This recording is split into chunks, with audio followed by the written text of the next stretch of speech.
Meus pais sempre deixaram claro que minha irmã era a prioridade, e eu? Eu era apenas a que se virava.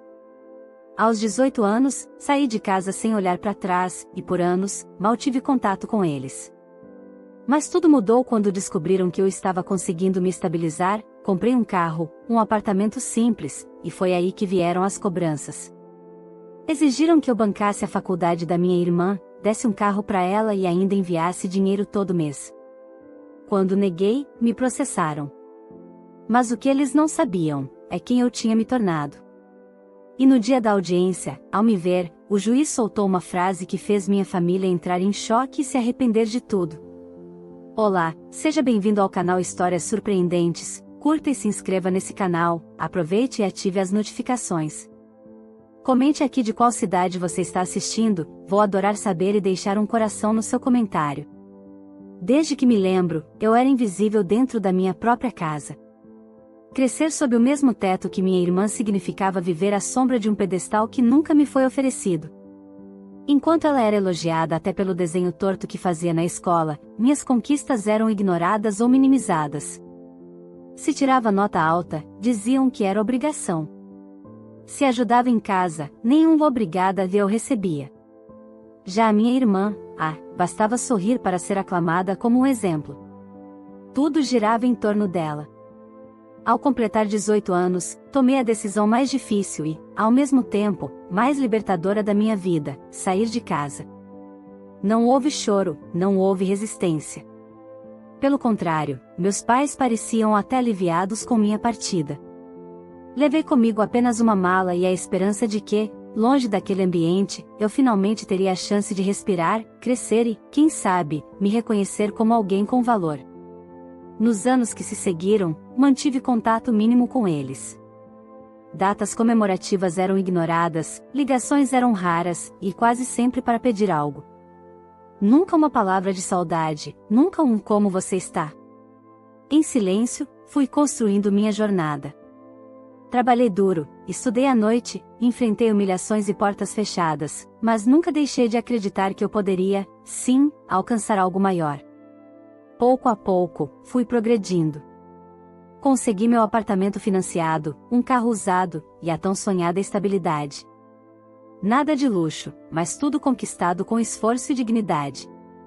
Foi então que, como urubus sentindo o cheiro de carne exposta, meus pais e minha irmã ressurgiram das sombras. De uma hora para outra, passei a receber mensagens, ligações insistentes, exigências. Você precisa mandar dinheiro para casa, dizia minha mãe. Sua irmã está precisando pagar a faculdade, e você tem condições.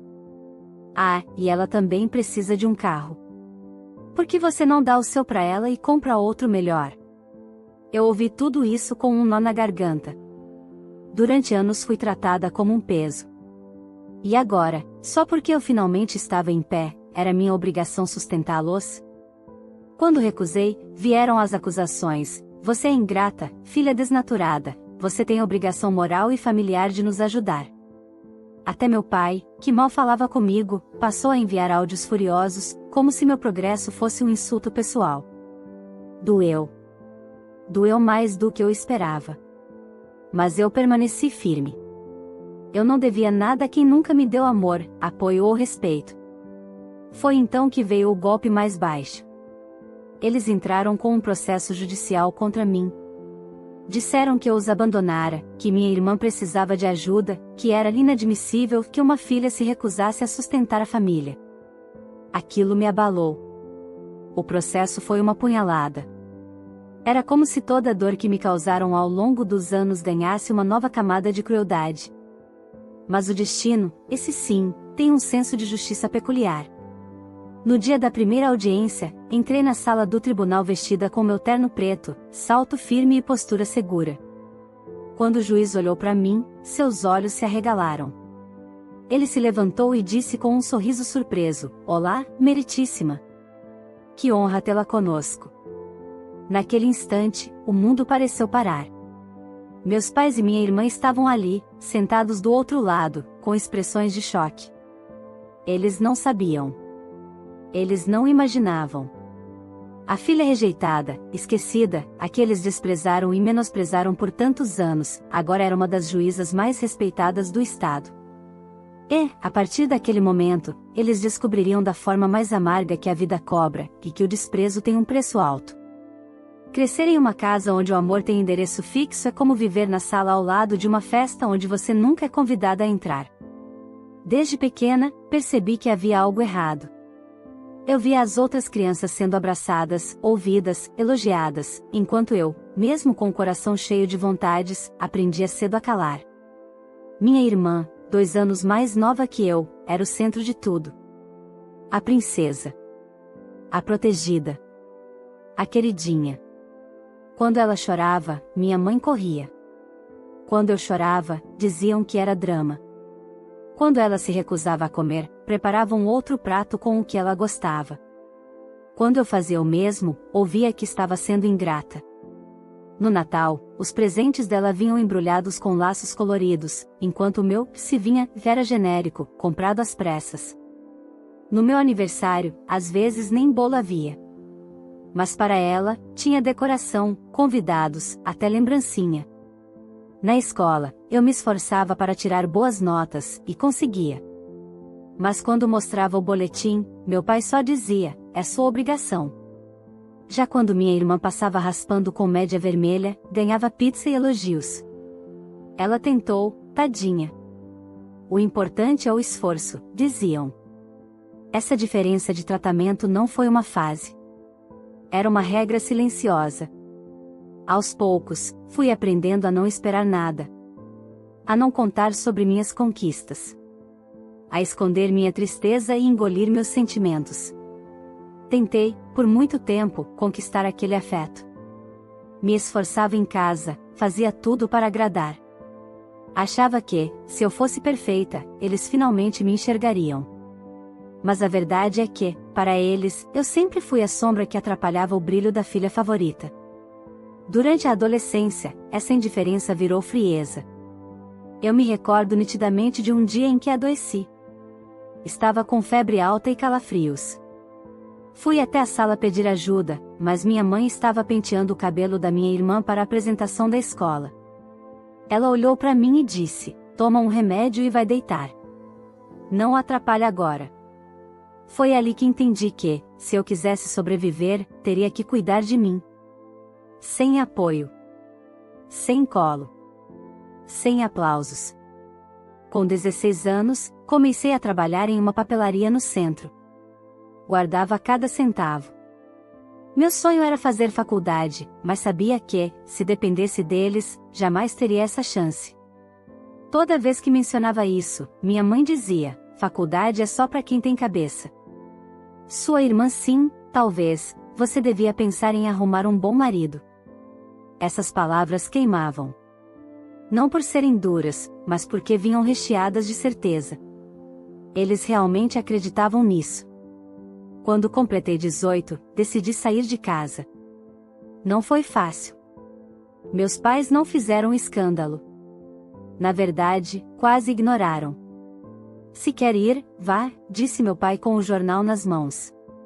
Levei comigo só uma mala com roupas, meus livros, e um currículo impresso com esperança. Fui morar em um pequeno quarto nos fundos da casa de uma senhora viúva, que alugava espaços para estudantes. Dividia o banheiro com outras 2 meninas e comia miojo com pão quase todos os dias. Mas, pela primeira vez, senti a liberdade. Era dura, solitária, mas minha.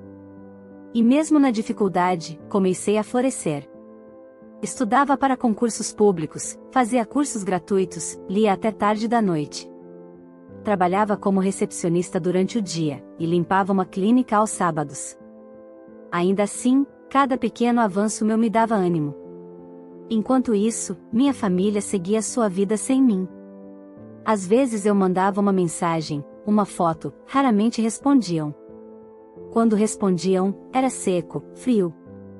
E então, com o tempo, parei de tentar. 4 anos se passaram assim. Eu cresci em silêncio, sem plateia. Me formei em Direito após muito sacrifício, passei na prova da OAB, e emendei uma pós-graduação. Me especializei, e depois de inúmeras tentativas, fui aprovada para o concurso da magistratura estadual. Quando saiu o resultado, chorei sozinha em meu pequeno apartamento. Ninguém da minha família sabia. E naquele momento, percebi, eles não mereciam saber. Com o tempo, fui promovida. Mudei de bairro. Comprei meu primeiro carro com muito esforço. Não era novo, mas era meu. Depois, consegui financiar meu próprio apartamento. Simples, mas confortável. Uma pequena vitória para quem um dia foi tratada como um erro. Mas foi justamente aí que tudo mudou. Bastou uma vizinha comentar com alguém da antiga cidade, bastou uma foto vazada em um grupo de conhecidos, e logo minha família soube. Meus pais, minha irmã, como se acordassem de um sono profundo, passaram a me procurar. Mas não por saudade. As mensagens começaram discretas, cheias de um afeto falso, disfarçado de reencontro. Logo depois, vieram os pedidos. E então, as exigências. Eles queriam que eu ajudasse. Que eu sustentasse. Que eu pagasse. E ao dizer não, descobri que o amor deles tinha preço, e eu nunca estive incluída na fatura. Tudo começou com uma mensagem da minha mãe, enviada em um domingo à noite. Curta, direta e estranha: "Oi, filha. Soube que você tá bem. Que bom. Precisamos conversar." Li aquilo mais de 5 vezes. Filha. A palavra pareceu um acessório estranho naquela boca que sempre me chamou de menina ou você. Não respondi de imediato. Esperei alguns dias, até que veio outra mensagem, dessa vez do meu pai: "Você poderia vir aqui em casa? Precisamos falar de família." Não fui. Preferi responder por mensagem. E a conversa, se é que posso chamar assim, logo revelou o que estava por trás do reencontro. Eles tinham descoberto sobre meu apartamento e meu carro. Disseram que estavam felizes por mim, mas não demoraram a mudar o tom: "Você agora tá em outra situação, e sua irmã tá com dificuldades. A faculdade dela tá cara. Por que você não ajuda? Você tem como pagar, é o mínimo que pode fazer. Ela sempre te tratou bem, não foi?" Naquele momento, engasguei. Minha irmã, a mesma que me humilhou na adolescência, que ria quando meus pais me diminuíam, agora era vítima da situação. E eu, a filha esquecida, deveria bancar os estudos dela? Mesmo chocada com a audácia, respirei fundo e respondi com calma: "Infelizmente, não posso. Cada centavo que conquistei veio com esforço. Não tenho como assumir essa responsabilidade." Mal enviei a mensagem, o telefone tocou. Era minha mãe, chorando. Mas não era um choro de tristeza, era um choro carregado de raiva. "Você virou esse tipo de gente? Que abandona a família. A gente te criou, deu casa e comida, e agora você vira as costas." "Criaram minha irmã, não a mim", respondi, firme. Depois disso, as mensagens passaram a ser frequentes e mais pesadas. Me acusavam de ser egoísta, de negar ajuda à própria família. Diziam que minha irmã estava entrando em depressão por não conseguir pagar a mensalidade da faculdade, e que eu era responsável por isso. Em uma das mensagens, minha mãe escreveu: "Você pode muito bem pagar a faculdade dela e ainda dar um carro. Que diferença isso faz para você?" A diferença era toda. Eu sabia exatamente quanto tempo levei para chegar onde cheguei. Quantas madrugadas de estudo, quantas privações. Eu sabia o que significava dar valor a cada conquista. Eles não. Para eles, tudo sempre esteve ao alcance da irmã. Mas o pior ainda estava por vir. Um dia, recebi um áudio longo, repleto de acusações. Era meu pai. A voz dele tremia de raiva: "Você vai deixar sua irmã passar necessidade? Vai deixar seus pais sendo humilhados pelos vizinhos porque a filha que conseguiu estabilidade financeira não ajuda ninguém? Você vai se arrepender disso. Pode escrever." Ouvir aquilo mexeu comigo. Era como se toda a rejeição da minha infância tivesse voltado com nova roupagem. Só que agora, com mais crueldade. Não bastava ignorarem minha dor durante anos, agora exigiam minha ajuda como se fosse meu dever inquestionável. Como se eu devesse compensar as escolhas erradas deles. Como se tudo o que conquistei devesse ser dividido com quem nunca me estendeu a mão. Alguns dias depois, chegou um e-mail. Era do advogado deles. O e-mail dizia que meus pais estavam entrando com um processo judicial. Afirmavam que eu tinha obrigações familiares e que minha irmã dependia economicamente de mim para concluir seus estudos. Alegavam que eu me recusava a ajudar por egoísmo, e que minha condição financeira permitia perfeitamente arcar com os custos da faculdade dela e prestar assistência mensal à família. Na primeira leitura, fiquei paralisada. Eu reli aquele texto dezenas de vezes. Era absurdo. Um processo contra mim, pelos meus próprios pais e minha irmã? Chorei. Chorei com raiva. Com frustração. Com aquela dor antiga que eu achei que já tinha deixado para trás. Mas também chorei por perceber algo mais profundo: eles nunca mudaram. A aproximação deles nunca foi sobre amor. Foi sobre o que eu podia oferecer. Quando finalmente me recuperei, respirei fundo e liguei para meu advogado. Contei tudo, desde o início. Disse que queria ir à audiência. Que queria encarar aquilo com a cabeça erguida. Sabia que não seria fácil, mas também sabia que, dessa vez, não era mais a filha esquecida. Era a mulher que eu lutei para ser. Os dias que antecederam a audiência foram silenciosos. Não pela ausência de pensamentos, porque eles não paravam, mas porque, pela primeira vez em muito tempo, eu não sentia necessidade de justificar nada a ninguém. Pela primeira vez, estava em paz com minha decisão. Ainda que doesse, ainda que houvesse uma parte de mim que quisesse entender por que, mesmo depois de tantos anos, minha família continuava tentando me ferir, eu sabia, aquilo não era mais sobre eles. Era sobre mim. Sobre a mulher que eu me tornei. Meu advogado me ligava com frequência, atualizando os detalhes do processo. Disse que o caso era fraco, emocionalmente apelativo, mas sem base legal real.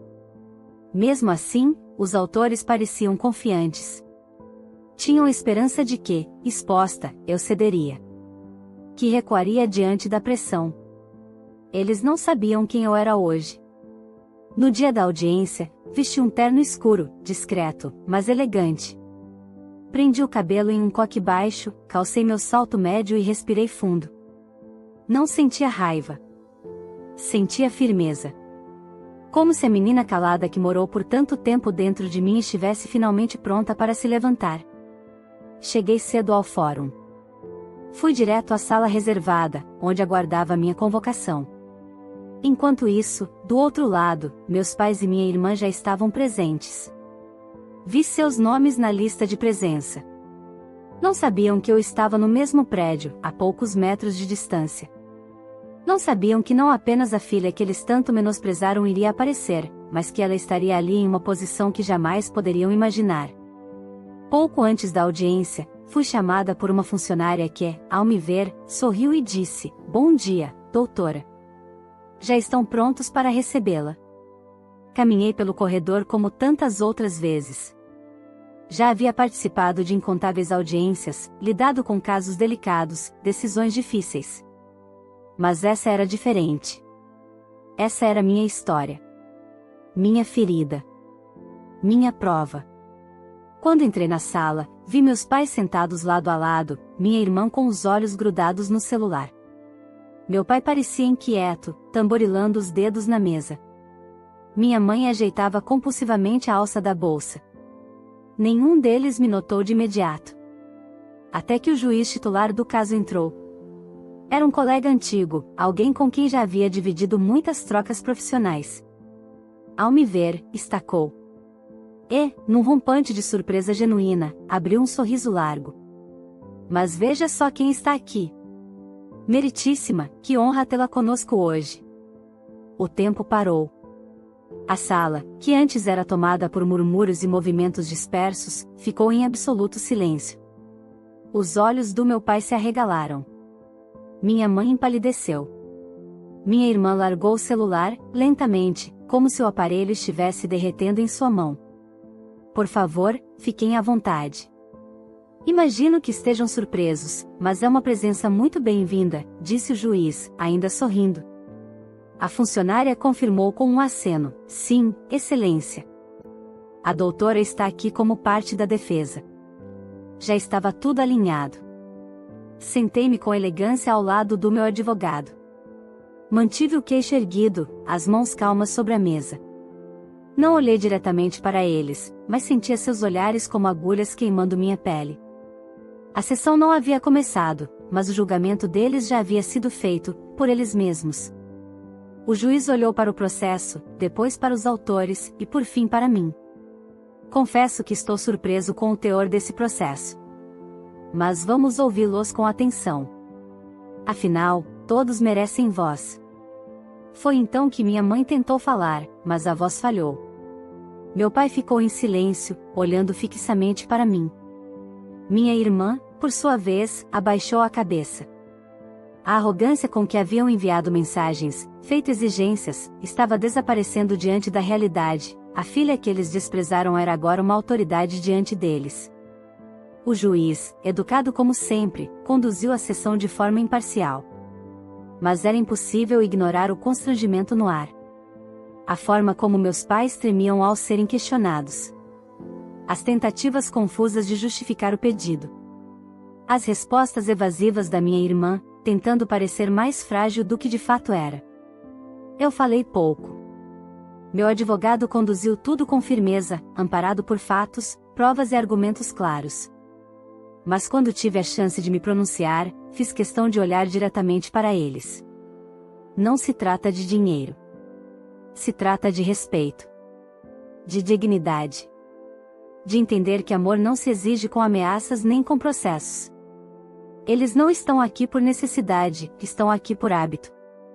O hábito de acreditar que eu sempre estarei à disposição, mesmo sem nunca ter sido vista. Minhas palavras não foram ditas com raiva. Foram ditas com verdade. E essa foi a maior força que já tive. A sessão terminou sem desfecho imediato. O juiz anunciou que analisaria os argumentos e que a decisão seria divulgada em breve. Mas, naquele instante, o resultado pouco importava. O que importava era que, pela primeira vez, eles me viram. Não como a filha silenciosa. Não como a sombra da irmã. Mas como a mulher que venceu. E eu ainda não tinha terminado. A sessão tinha terminado, mas o desconforto pairava no ar como fumaça de um incêndio mal apagado. Meus pais e minha irmã ainda estavam sentados, atonitos, quando o juiz encerrou oficialmente a audiência. Eu me levantei com calma, organizei meus papéis, agradeci ao magistrado com um leve aceno de cabeça e me dirigi para a saída. Não havia pressa. Eu queria que cada passo meu fosse escutado. Na antessala do fórum, enquanto conversava com meu advogado sobre os próximos trâmites, vi pelo canto do olho quando eles se aproximaram. Caminhavam com pressa, mas hesitantes, como se as pernas não obedecessem à cabeça. Minha mãe foi a primeira a falar, com a voz trêmula e o olhar carregado de uma mistura de culpa e constrangimento.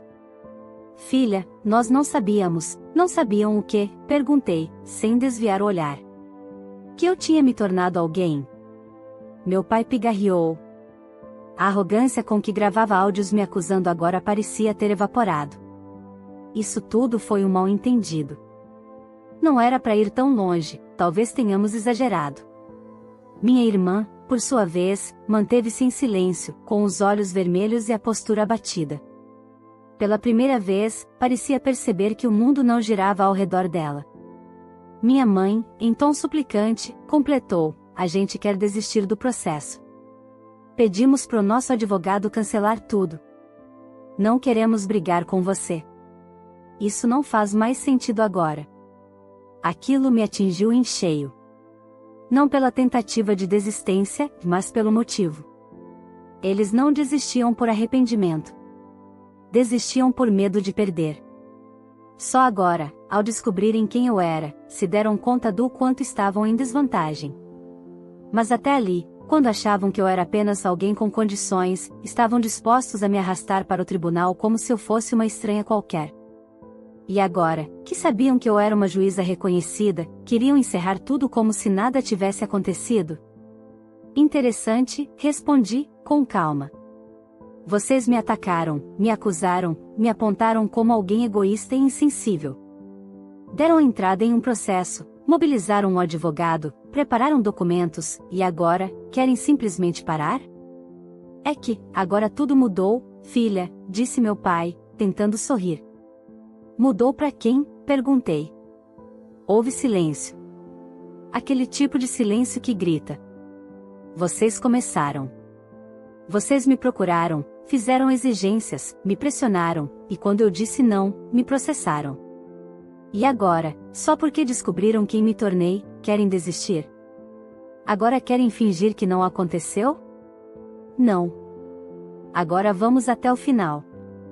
Minha mãe arregalou os olhos. Mas por quê, minha filha?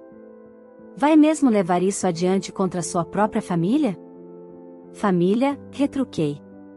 Família é quem apoia, quem respeita, quem está presente. Vocês nunca foram isso para mim. Me usaram, me ignoraram e agora tentaram se aproveitar. Se querem desistir, desistam. Mas não esperem que eu finja que nada aconteceu. Agora quero que tudo fique registrado. Oficial. Como deve ser.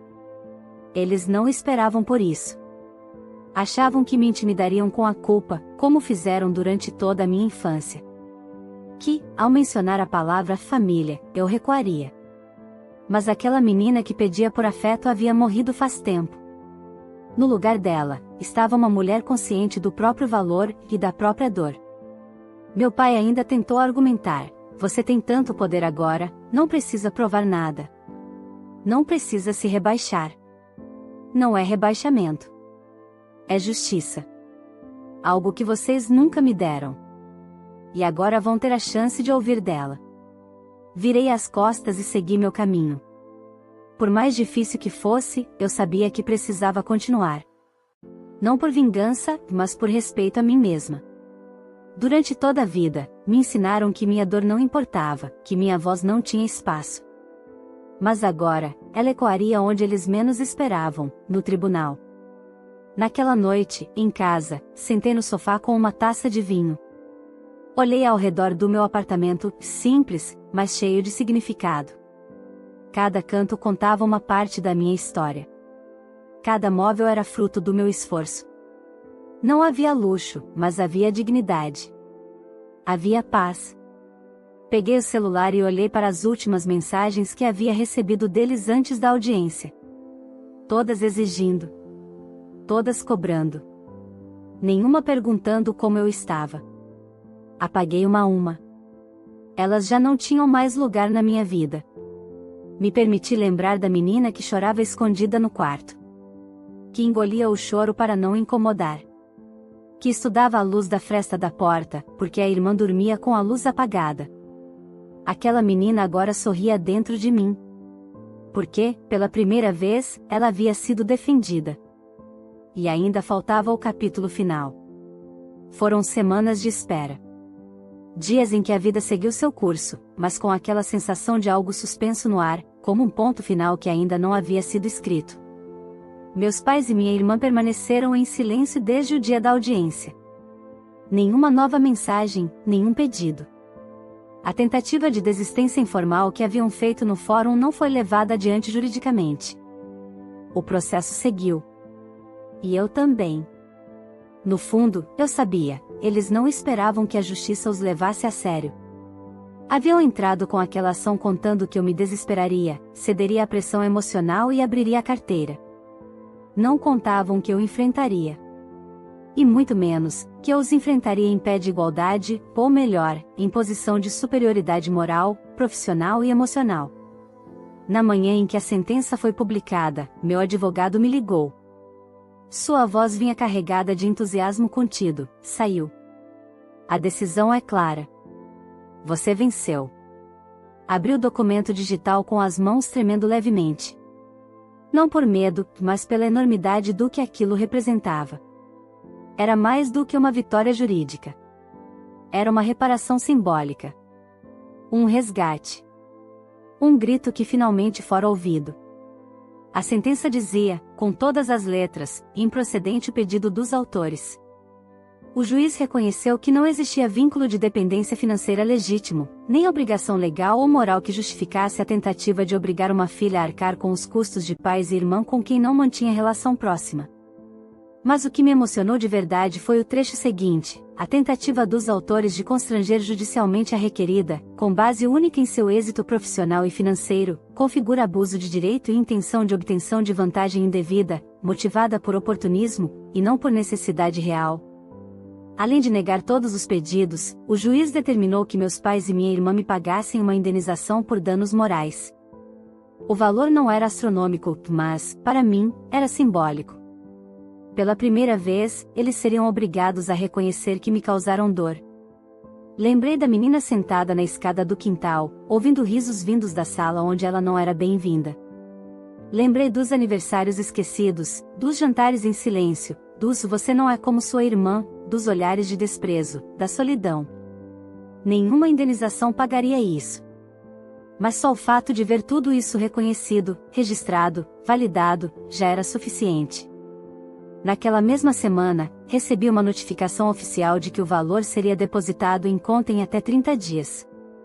O dinheiro viria deles, os mesmos que um dia me negaram o mínimo, afeto. Alguns poderiam me perguntar: você se sentiu vingada? Não. Não era vingança. Era justiça. Era o que eu fiz a vida toda, batalhar por equilíbrio, por dignidade, por respeito.